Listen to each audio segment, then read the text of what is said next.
अमरावती शहराच्या वाहतुकीचा कणा असलेला राजकमल चौक रेल्वे उड्डाणपूल अत्यंत धोकादायक स्थितीत पोहोचल्याने या पुलावरील सर्व प्रकारची वाहतूक रविवारी मध्यरात्रीपासून बंद करण्यात आली।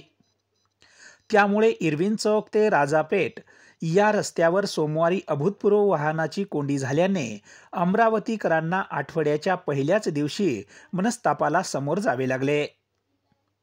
सोमवारी दुपारी इरविन चौक, मालवीय चौक, जयस्तंभ चौक आणि राजकमल चौक या ठिकाणी वाहनाच्या लांबच लांब रांगा लागल्या।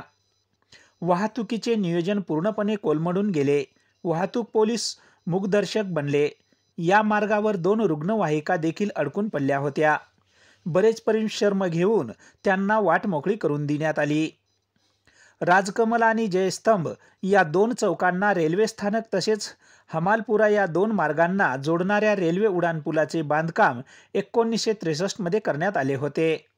हा पूल धोकादायक स्थितीत पोहोचल्याने या पुलावरून जड वाहनाची वाहतूक सुमारे महिनाभरापूर्वी बंद करण्यात आली होती।